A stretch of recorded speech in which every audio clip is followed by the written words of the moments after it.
Hello my dear students. Third reaction is neutralization reaction. This is also known as acid-base reaction. This is the most important reaction of this chapter, that is neutralization reaction. Direct questions come in exam. What is neutralization reaction? Explain neutralization reaction, or in neutralization reaction which react and which doesn't react that form and what the product will be formed. So neutralization मतलब neutralize करना है. किसको neutralise करना? हम कौन सा chapter पढ़ रहे हैं? एसिड बेस पढ़ रहे हैं. जब एसिड और बेस दोनों ही आपस में मिल जाएंगे तो वो क्या हो जाते हैं? न्यूट्रलाइज हो जाते हैं. न्यूट्रलाइज का होना मतलब ज़्यादातर आपके देखो इधर सारे एसिड बेस इधर पीछे सब में देखो ज़्यादातर आपके क्या बना? सॉल्ट बना है. एसिड बेस जब भी मिलता है तब क्या बनाता है? सॉल्ट. अब हमें ध्यान रखना साथ में क्या बनेगा? वाटर. न्यूट्रलाइजेशन का मतलब भी क्या होता है? जब सॉल्ट के साथ में जब वाटर बन जाता है, वाटर का मतलब प्रोडक्ट के फॉर्म में वो वाटर निकलता है, तब इसको हम क्या कहते हैं? Neutralization reaction. तो ध्यान रखना, स्ट्रॉन्ग एसिड लेना है HCl और स्ट्रॉन्ग ही क्या लेना है? Base NaOH. ये दोनों मिलके क्या करते हैं? जैसे H प्लस इधर इसका Cl माइनस, इधर Na का प्लस OH माइनस.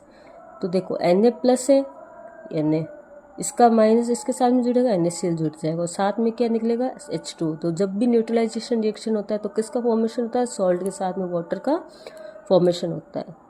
जो फोर्थ रिएक्शन है वो मेटल ऑक्साइड्स की एसिड के साथ में. अब देखो फोर्थ और फिफ्थ में एक ही डिफरेंस है.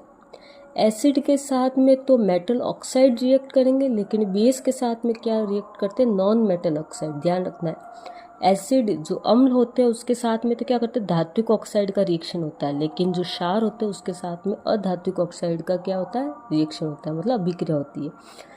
मेटलिक ऑक्साइड की एसिड के साथ में रिएक्शन हुई, वापस सॉल्ट और वाटर. जो न्यूट्रलाइजेशन रिएक्शन में प्रोडक्ट बने थे वही मेटलिक ऑक्साइड की एसिड के साथ में रिएक्शन होगी तो बनेंगे, और वही नॉन मेटलिक ऑक्साइड की बेस के साथ में रिएक्शन होगी तब बनेंगे. तो इधर देखो मेटलिक ऑक्साइड मतलब कोई भी मेटल ले लो, जैसे इधर Cu लिया मैंने, कॉपर.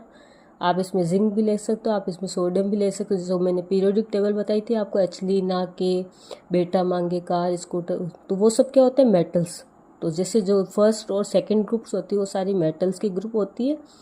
तो आप देखो, और जो मैंने आपको ये बताया, कैटरीना ने कार मांगी, अल्टो, जेन, फराडी, उसमें आता है कॉपर, Cu ऑक्साइड मतलब O जोड़ा, साथ में एसिड लिया. कौन सा एसिड लिया? HCl. क्या बनाया? सॉल्ट, CuCl2, साथ में क्या बनाएगा? Hydrogen. Same non metallic oxide, जो नॉन मेटल जो कार्बन जो होता है ना, जो बकनोफ जो मैंने बताया था आपको, जो कार्बन वाली फैमिली होती है, कार्बन जो होता है नॉन मेटल होता है, कार्बन डाइऑक्साइड.